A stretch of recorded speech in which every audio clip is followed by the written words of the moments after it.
তারপরে প্রশ্ন আসলো প্রার্থী, এবং আমরা যে প্রস্তাব আগেই রেখেছিলাম আমাদের পার্টির পক্ষ থেকে, প্রথম পার্টনার যে মিটিংটা হয় নীতিশ কুমারের উদ্যোগে 14 না 15টা পার্টি এসেছিল, তখনই প্রশ্ন উঠেছিল আমাদের পার্টি থেকে। আমরা বলেছিলাম দেখুন ভারতবর্ষ একটা বিরাট বড় রাষ্ট্র, অনেকগুলো তার রাজ্য, এক এক রাজ্যের এক এক রকম পরিস্থিতি।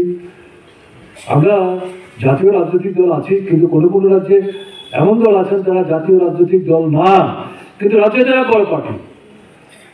কাজেই তাদেরকে উপেক্ষা করে দিল্লিতে বসে আসন সমঝোতা হয়ে যাবে এরকম ভাবে ভাবা চিন্তা করে সিদ্ধান্ত নেওয়া তো ঠিক হবে না। কাজে এটা যার যার রাজ্যের মধ্যেই আলোচনা করতে হবে, ঠিক করতে হবে, সিদ্ধান্ত করতে হবে। শেষ পর্যন্ত এই চতুর্থ বৈঠকে যেটা ঠিক হলো, এবং ঠিক হলো 31শে জানুয়ারির মধ্যে চূড়ান্ত হবে। কিন্তু একটা সেখানে বলে রাখা হয়েছে, এটা চেষ্টা করতে হবে, এত সহজ তো হবে না, ফেব্রুয়ারির মাঝামাঝি সময়ের মধ্যে। এই যখন পরিস্থিতি চলছে সেই সময় গিয়ে দেখা গেল নীতিশ কুমার আবার পুরনো শিবিরে ফিরে গেছে, এবং তথ্য যা বেরলো তা থেকে দেখা যাচ্ছে এটা হচ্ছে দল অদল বদল করে তার নভেম্বরের জন্য মুখ্যমন্ত্রীর পদের জন্য শপথ গ্রহণ করা। ভারতবর্ষ বোধহয় এরকম অভিজ্ঞতা নেই, আমার যত জানা নেই, পত্রিকাতে এটা উঠেনি। এবং এখন তার একটা নাম রাজনৈতিক পরিমণ্ডলে এখন তৈরি হয়ে গেছে। আমি সেটা নাইবা বললাম, রাজনীতিতে কখন কি হবে কেউ জানে না।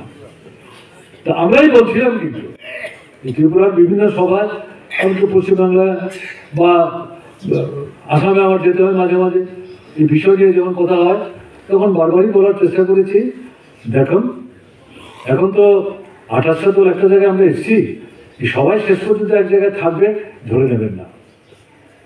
বাড়তেও পারে, কমতেও পারে, কে কোথায় কোন দিকে দিয়ে ছুটবে, কে কোথায় এনডিএ কে মানে উপেক্ষা করে এখানে আসবে, এটা শেষ পর্যন্ত কিছু বলা যাবে না। সবটাই নির্ভর করবে জনগণের সংগ্রাম, চিন্তা, চেতনা এবং মনোভঙ্গির উপর। কাজে অপেক্ষা করতে হবে। আমাদের মূল কাজ হচ্ছে জনগণের কাছে যাওয়া।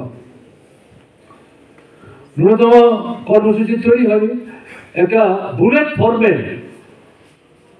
কতগুলো অর্থনৈতিক বিষয়, গণতান্ত্রিক এবং ধর্মনিরপেক্ষ বিষয়কে নির্ধারণ করে নিয়ে এটা বুলেট ফর্মে এগ্রি একটা মোটামুটি মানে সহমতে পৌঁছে এটা নিয়ে এটা ব্যাপক প্রচার জনগণের মধ্যে যেতে হবে।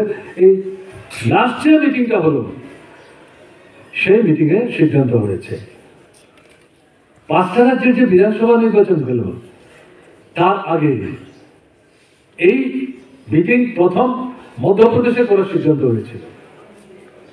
কংগ্রেস আপত্তি করল, কমলনাথ